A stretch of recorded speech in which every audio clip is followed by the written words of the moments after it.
whole bunch of editing and hamana. So you're getting this note from the road.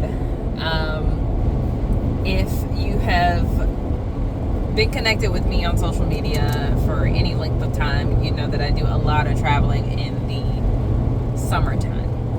And so I am back on the road again, headed back to my hometown for work and for personal reasons. But I was home for less than 48 hours.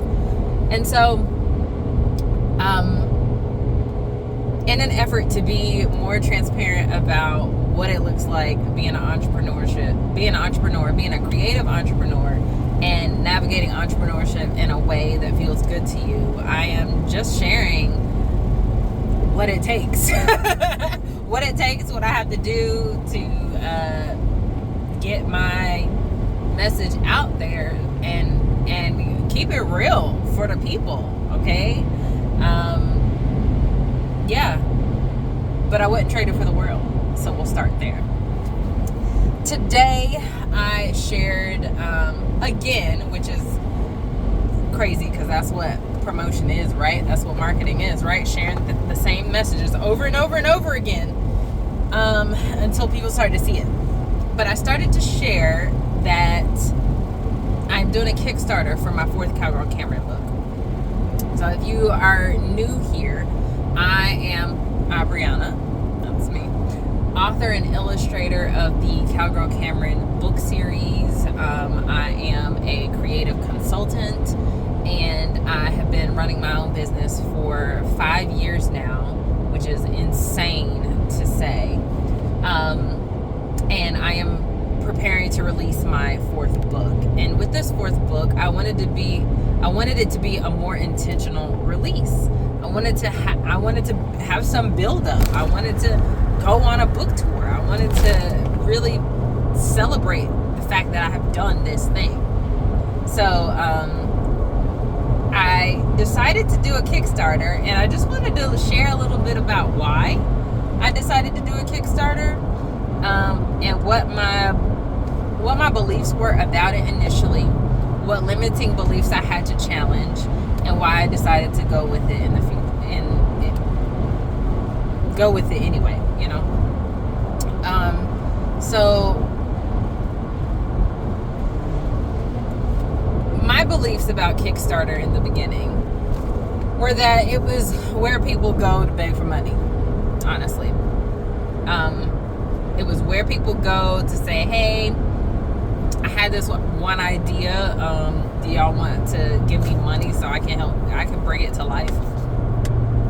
And as someone who was raised as someone who had to be very self-sufficient but also resourceful, it didn't always have to be self, but I always was able to find resources to bring my visions to life, and I prided myself on that. And so the notion of doing a Kickstarter was like, kind of felt like it defeated that value for me. Like, I couldn't find the resources, so I had to come on this platform and beg for money. And that's just simply not the case. I also had limiting beliefs around what it meant to get support from people, and to ask for support. Limiting beliefs are beliefs that you have about yourself or the world around you that prevent you from progressing. And so there was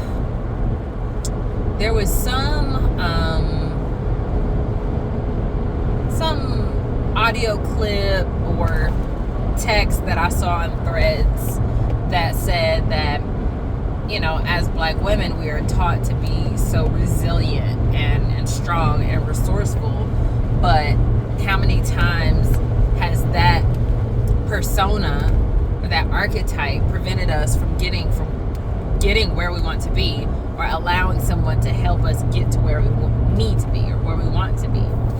And I really had to sit with myself and say, like, am I going to be the person that is blocking my own progress because I won't let anybody help me?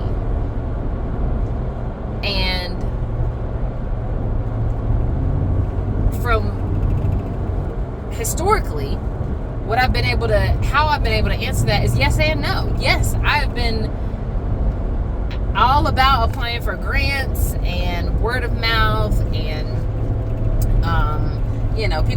people connecting me with schools and educational programs, things like that. I've always been about that. But when it came to like strangers or doing something online or just on like a crowdfunding platform, it just really gave me an ick. It gave me an ick.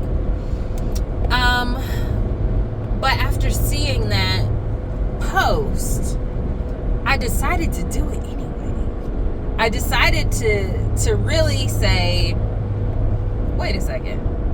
Am I going to prevent people from being able to help me simply because crowdfunding as a concept is something that I'm not comfortable with yet? In a time where I am looking to build community, I am looking to spread the word about the things that I'm doing, and I am challenging myself with being seen. That's another limiting belief that I have had to confront head on, is that being seen, whether it leads to success or failure, is, kind of besides the point. But being seen is risky.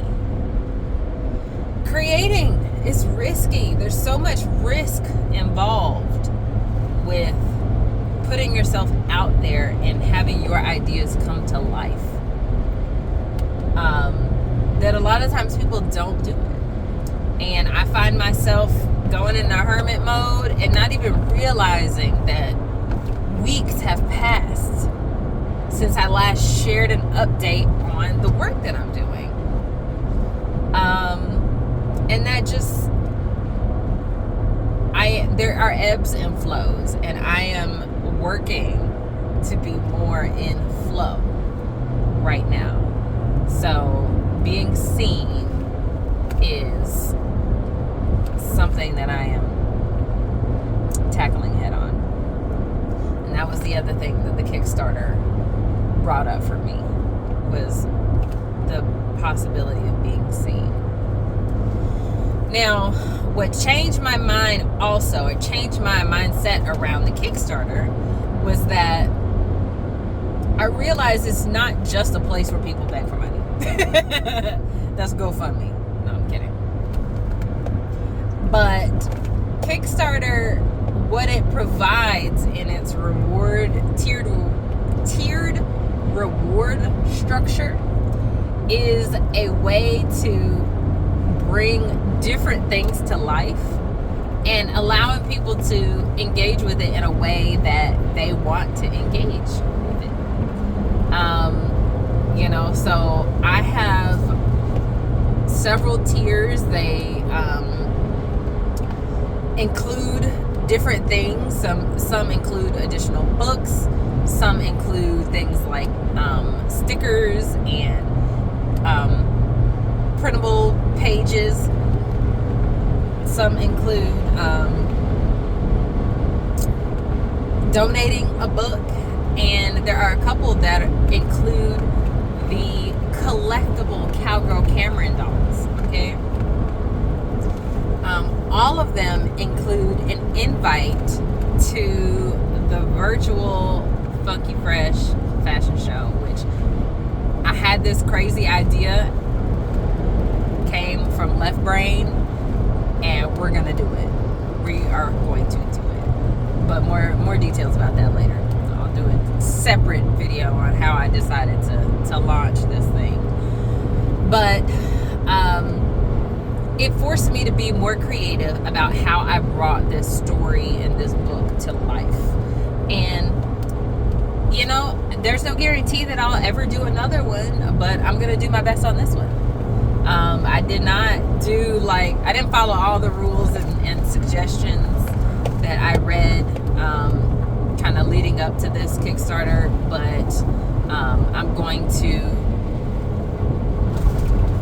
do my best and see what happens from it. The book's coming out regardless. And that's one of the things that I am, proud of. There's a lot of authors out there who are doing a Kickstarter just to get the illustrations done. When I'm coming to this Kickstarter project, the book is done, but I'm giving the community, the audience, the Barnyard Besties, an opportunity to engage with it in a varying amount of ways. And so with that, I am also never 100% reliant upon a platform to do what I need it to do for me. So there are a couple of things that I still need to do on my own pages, my own website.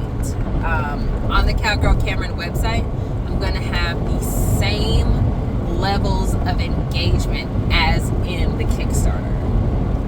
And me being able to leverage my e-commerce expertise, I'm able to do that, and I can avoid the Kickstarter cost if someone happens to come to the website and wants to engage with the pre-launch shenanigans that way.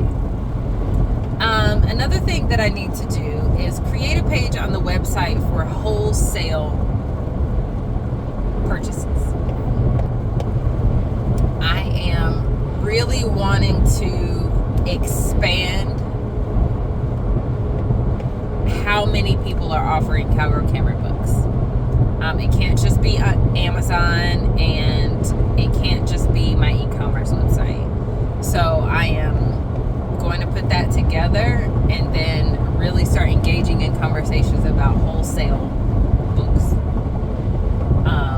So if you're interested, hit me up.